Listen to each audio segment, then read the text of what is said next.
field is in tight. The field is in tight. Yorker. The run and what a victory. अस्सलाम वालेकुम, मैं हूं आपका मेज़बान नज़र खान न्याजी और आप देख रहे हैं AK स्पोर्ट न्यूज़। जनाब, क़ाइद-ए-आज़म ट्रॉफ़ी का इफ्तिताह हुआ था और इस इफ्तिताह के बाद आज ये नतीजा निकला है कि क़ाइद-ए-आज़म ट्रॉफ़ी की 2 टीमों ने क्वालिफ़ाई कर लिया है फ़ाइनल के लिए। और इस फ़ाइनल में क्वालिफ़ाई करने वाली 2 टीमें, जिसमें नॉर्दर्न पंजाब और खैबर पख्तूनख्वा है। और आज UBL में खेले गए मैच में सेंट्रल पंजाब को खैबर पख्तूनख्वा ने बुरी तरह शिकस्त दी और चौथे रोज़ के अख्तिताम के बाद उन्होंने फ़ाइनल में क्वालिफ़ाई कर लिया। और फ़ाइनल में क्वालिफ़ाई करने के बाद अब जो है कि फ़ाइनल में नॉर्दर्न पंजाब और खैबर पख्तूनख्वा आमने-सामने होंगी। ये क़ाइद-ए-आज़म ट्रॉफ़ी काफ़ी ज़माने से चलती आ रही है और जो लास्ट क़ाइद-ए-आज़म ट्रॉफ़ी थी उसके विजेता 2 टीमें थी, सेंट्रल पंजाब और नॉर्दर्न पंजाब, जिसकी मेज़बानी नेशनल स्टेडियम ने की थी। और इस दफ़ा फिर से ये एज़ाज़ हासिल है कराची को, क्योंकि ये क़ाइद-ए-आज़म के नाम से और कराची ख़ुसूसन तौर पे क़ाइद-ए-आज़म ट्रॉफ़ी के हवाले से कराची में ही फ़ाइनल किया जाता है। और ये फ़ाइनल कराची में खेला जाएगा, जो दिसंबर को नेशनल स्टेडियम में खेला जाएगा।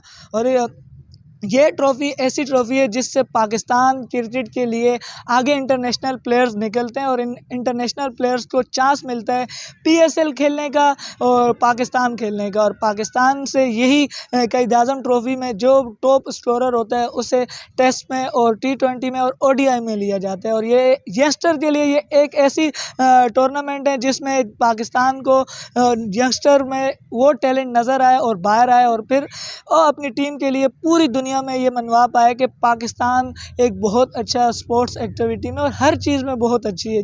चाहे वो बैट्समैन देखे जाएं तो पाकिस्तान से इसी ट्रॉफ़ी से निकलते हैं, और चाहे वो बॉलर देखे जाएं तो वो भी इसी ट्रॉफ़ी से निकलते हैं।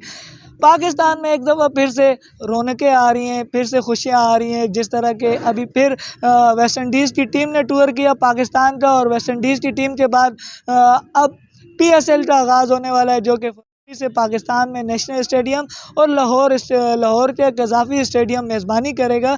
तो ये दोनों स्टेडियम भी आवाम के लिए दस्तयाब है और फुल जितने भी इंतज़ामात हैं वो जारी हैं। और PSL के फ़ौरन बाद ऑस्ट्रेलिया ने पाकिस्तान का टूर करना है और अगले साल वर्ल्ड कप भी है, जो कि पाकिस्तान की टीम काफ़ी मेहनत कर रही है। और ऐसे टूर्नामेंट से ये साबित होगा कि पाकिस्तान का वो यंगस्टर टैलेंट जो कि आगे आ रहा है वो इस टूर्नामेंट से आगे आएगा। उम्मीद है कि हमारी ये वीडियो आपको अच्छी लगी होगी। हमारे AK स्पोर्ट न्यूज़ को सब्सक्राइब करना ना भूलें।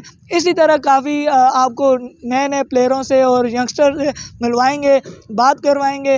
हमारे AK स्पोर्ट न्यूज़ को सब्सक्राइब करना ना भूलें। दुआ में याद रखें। पाकिस्तान जिंदाबाद। अल्लाह हाफिज़।